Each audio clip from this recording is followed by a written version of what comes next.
I think people were surprised at how much they related to him as a character, and I think the conversations afterwards were very much about how he would probably be, because he's leading the apes into a new dawn, you know, into a new civilization, a new era. That he would be, the story would sort of focus on him as a leader, and I suppose then the question started to be about, well, when do we want to drop into the story the next time round?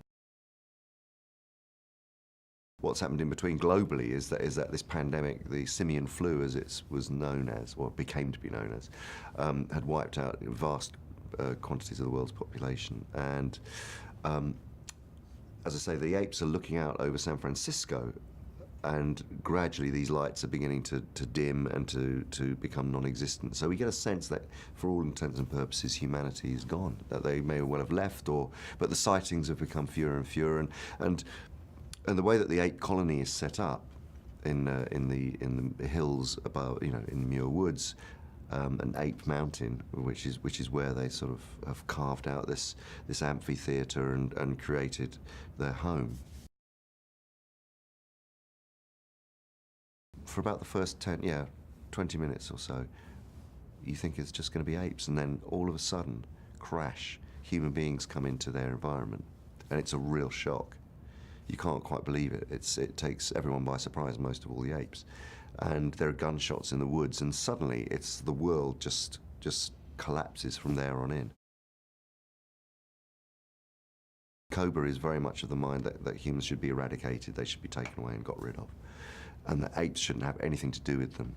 And the more venom that comes from Cobra, the more Caesar is trying to defend the idea that apes can help humans and help get them what they want, and then they'll go, and then there will be no more interaction, and then there will be a sense of freedom from that situation. But Cobra is appalled. One of the other major figures in the human community is Gary Oldman's character, Dreyfus, who's a very pragmatic, hardcore survivalist who is going to make sure that the human beings survive at any cost. He's absolutely clear-minded and as black and white in his opinions about apes and how they've murdered humanity, as Cobra is about humans doing that to apes. So they sort of parallel each other. They're movies that really do mean something, and they're very tenderly played. The emotional content of this film is huge, and Matt Reeves has just done an extraordinary job of teasing that out of, you know, what is, ostensibly a great big blockbuster movie. It certainly has that. It has scale, it's epic, it's a mythic journey, but at the same time it has this incredible tenderness and emotionality to it, which is really, really important. Dawn of the Planet of the Apes it asks a central question, and Caesar really has posed that question, and that is, should one species be more important than another? Should we have the right on this planet to say that, you know, one kind of person is better than another kind of person? I mean, that's what it is underpinning. Any kind of absolute belief system is fundamentally flawed, because it doesn't take into account that people are different, and we have to embrace that, and we have to acknowledge that and celebrate it.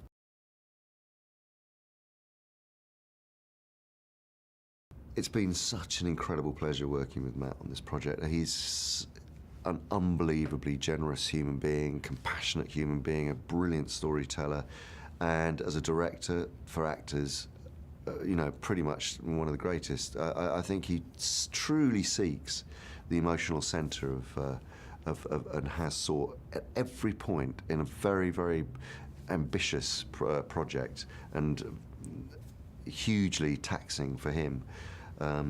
He's such a hard worker, but every single, in the big machinery of it all, in the huge behemoth production that this is, he's managed to carve out every single scene is about getting to the right into the centre of the drama, whether it be between apes or apes and humans or just humans. It's always about the reality and the emotionality of the scene. Kerry was so... she's such a truthful actress, and I really enjoyed working with her in every single scene that we had together, and I think we both brought out, I don't know, just so... again, it was we brought out a real desire to find the root of the emotions of the scenes that we were in, and yeah, I was mesmerised by what she did, actually. I think there's a real simplicity and honesty. I think she's an incredibly honest actress. Jason was fantastic to work with. He was very giving, very hard-working, totally committed. We really gave each other, 150% every single take. He really pushed himself and physically pushed himself. He was required to do a lot of heavy lifting in this, and he was knocked about by all manner of apes, and dragged around and beaten up, and and then went for the heart of the emotion.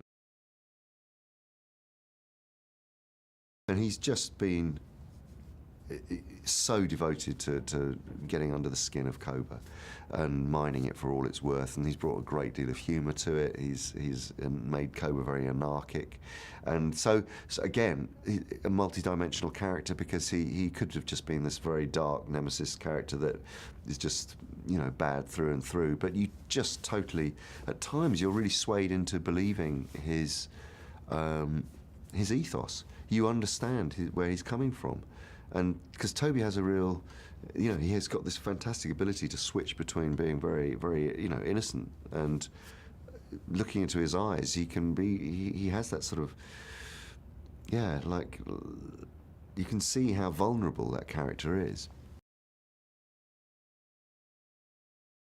People, I think, assume that the performance capture process is going to be alienating to an actor who's playing a live-action character, but actually, I think they just forget after about 5 minutes. Once you get over looking into, my face when I've got lots of dots all over it and a head-mounted camera. Once you've literally been in that situation for 5 minutes, I think they were both maybe wary of how that might be, playing an entire movie out opposite an actor in a performance capture suit, but they didn't even think about it. I know they didn't, and it meant nothing after literally a few minutes of acting with each other, because actors are actors, and they look into each other's eyes and they know whether the other person's being truthful or not, and that's what the whole of this is.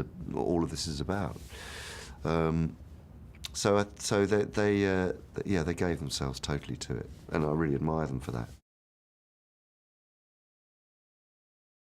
What's wonderful about performance capture technology as a technology is that it improves with every movie. There's always, the envelope's always being pushed. Different solutions are needed for the art and craft of making it more of a transparent technology, so you're not aware of it. Obviously, shooting on these locations was a huge challenge, because there were extreme weather conditions.